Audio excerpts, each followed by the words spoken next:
Bienvenidos al Screening de Bienestar Emocional. En esta presentación vamos a ver 5 bloques. En primer lugar vamos a hablar del bienestar emocional. ¿A qué nos referimos? En segundo lugar vamos a hablar del objetivo de esta prueba. ¿Por qué o para qué realizamos el Screening de Bienestar Emocional en el colegio? En tercer lugar vamos a conocer los indicadores, es decir, qué mide la prueba del Screening de Bienestar Emocional. En cuarto lugar vamos a ver cómo es un informe y para terminar vamos a ver algunas recomendaciones. Comencemos. ¿Qué entendemos por bienestar emocional? A la hora de hablar del bienestar emocional, a lo primero a lo que nos vamos a referir es a las emociones y en concreto a las emociones desagradables, ya que muchas personas piensan que la ausencia de estas son necesarias para que tengamos ese bienestar. Y lo primero que tenemos que saber es que las emociones son necesarias para la vida, son naturales e innatas y cumplen una función. En la pantalla podemos ver algunos ejemplos. El miedo nos ayuda a sobrevivir. Gracias a él evitamos situaciones de riesgo o buscamos protección. La tristeza nos informa del malestar, favorece la introspección, la búsqueda de apoyo social. La ira nos avisa de que algo no nos gusta para poder poner límites y evitar que nos vuelva a suceder. Hasta la ansiedad y el estrés, en su justa medida, nos ayudan a activar nuestros mecanismos de alerta. Pero eso sí, las emociones que aparecen ante un estímulo real o a veces imaginario son reacciones temporales, es decir, tienen una duración muy concreta. Entonces, ¿cuándo empiezan a ser problemáticas esas emociones? Lo que nos ocurre con mucha frecuencia a todos es que a esa reacción inmediata solemos incorporarle interpretaciones, pensamientos y creencias que hacen que esas emociones se prolonguen más de lo natural, se distorsionen y su intensidad se incremente. Cuando esto ocurre y perdemos el control de nuestras emociones, es cuando nuestro bienestar emocional o, en el peor de los casos, nuestra salud emocional empieza a verse alterada. Por tanto, el problema no está en las emociones desagradables que siento, sino cuando permito o hago que éstas permanezcan más tiempo y aumente tanto su intensidad que me desborden. Es decir, cuando no las gestionamos adecuadamente. En palabras de Rafael Vizquerra, el bienestar emocional es la capacidad para gozar de forma consciente de bienestar emocional, subjetivo, personal, psicológico y procurar, además, transmitirlo a las personas con las que se interactúa.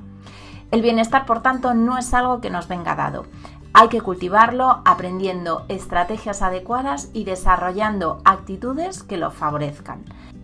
La clave está en nosotros, nuestra manera de gestionar las emociones e interpretar la vida. En el siguiente gráfico os presentamos las claves para cuidar, cultivar nuestro bienestar emocional. En primer lugar, hablamos de la autoconfianza y la aceptación de uno mismo, la gestión de las emociones, manejo y disfrute de las actividades diarias, esa sensación de capacidad y de disfrutar de ellas. Relaciones familiares y sociales satisfactorias, sentir ese apoyo social. Y por supuesto no podemos olvidarnos de los hábitos de vida saludables, el buen descanso y una alimentación equilibrada. Es fundamental que las atendamos, ya que estas mismas fuentes de bienestar pueden ser fuentes de malestar cuando aparecen problemas, no las cuidamos o aparecen déficit en ellas. Situaciones adversas van a aparecer inevitablemente en la vida de nuestros hijos, conflictos, momentos de crisis, cambios involuntarios. Las herramientas emocionales con las que cuenten para afrontarlos serán la clave para que tenga el menor impacto posible en su bienestar emocional. Vamos a ver ahora los objetivos y, por tanto, aquellos puntos en los que la aplicación de este screening nos va a ayudar. Hemos englobado los objetivos en 4 puntos. En primer lugar, nos ayuda a prevenir problemas derivados del malestar emocional. En segundo lugar, a promover la salud emocional en nuestro colegio. Son la base para el aprendizaje y la convivencia. En tercer lugar, fomentar las habilidades resilientes y favorecer el desarrollo integral de nuestros alumnos. Y en cuarto lugar, minimizar el impacto de los problemas emocionales cuando los haya sobre el aprendizaje. En el siguiente bloque de contenido vamos a hablar de los aspectos que se evalúan en el screening de bienestar emocional. La prueba se estructura en 3 bloques. En primer lugar, las emociones causales. Evaluamos en qué medida algunas de las emociones desagradables más habituales están presentes. En segundo lugar, los factores emocionales que hacen referencia a las habilidades resilientes, es decir, las herramientas con las que cuenta para hacer frente y sobreponerse a las adversidades, los conflictos o las crisis. En tercer lugar, recogemos las manifestaciones conductuales. Son la punta del iceberg, la parte visible de un problema con raíces generalmente más profundas. Recogemos aquellos comportamientos en los que se cristalizan problemas o un malestar emocional de base. Cada uno de estos bloques está formado por indicadores específicos.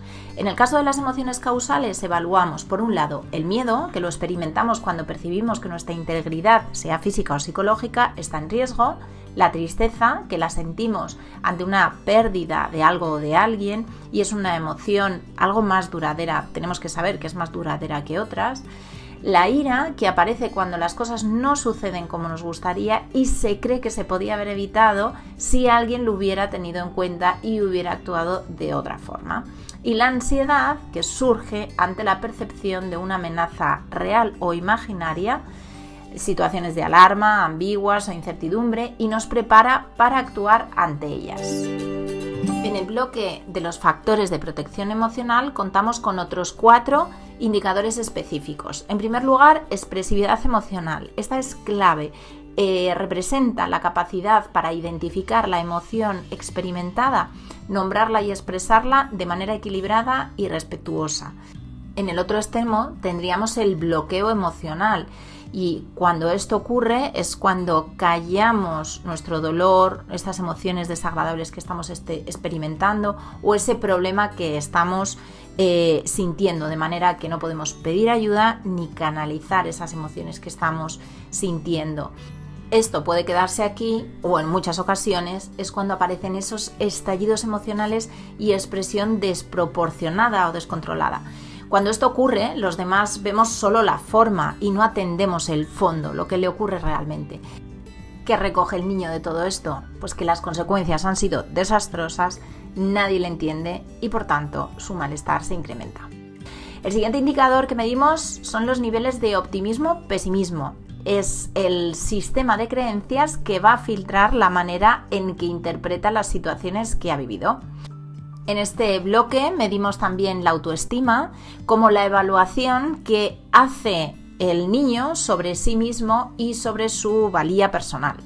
Y por último medimos el nivel de motivación y desmotivación, ese motor, el movimiento interno que le orienta hacia la búsqueda de algo gratificante. En el bloque de las manifestaciones conductuales hemos seleccionado los 5 comportamientos más frecuentes y que más afectan en el bienestar. ¿Vale? En primer lugar tenemos el sueño, las alteraciones del sueño. En segundo lugar, alteraciones de la alimentación, tanto por exceso como por defecto. La agresividad como expresión conductual de la ira de manera constante y que va a afectar en la manera de relacionarse con los demás y su entorno. El aislamiento social como búsqueda consciente o inconsciente de una soledad pero ya llevada al extremo, y el abuso de pantallas. Y ahora que ya sabemos para qué medimos el screening de bienestar emocional y qué mide esta prueba, vamos a ver cómo son los informes. En primer lugar, vamos a hablar de las puntuaciones. Nos vamos a encontrar con puntuaciones directas y con puntuaciones en estaninas. Las estaninas es una escala simplificada que va del 1 al 9 y que nos permite organizar rangos de puntuaciones, alto, medio y bajo. En el bajo, del 1 al 3, nos encontramos con niveles de riesgo elevado, es decir, que los indicadores con puntuaciones en este nivel van a requerir intervención prioritaria. Dentro del nivel medio tenemos las puntuaciones que van del 4 al 6. Eso significa que tiene un nivel de riesgo medio o moderado y que va a requerir vigilancia y en algunos casos es posible que intervención. Y en las puntuaciones más altas, del 7 al 9, nos encontramos con un nivel de riesgo bajo, es decir, que la situación está dentro de lo esperado y no se ha detectado que haya una situación problemática. Veamos ahora en las siguientes capturas la estructura que tiene el informe. Comenzamos con un resumen de las puntuaciones en los indicadores generales.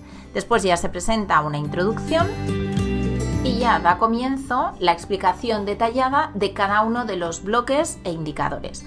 Comenzamos viendo el indicador general, su explicación y las puntuaciones obtenidas en los subindicadores.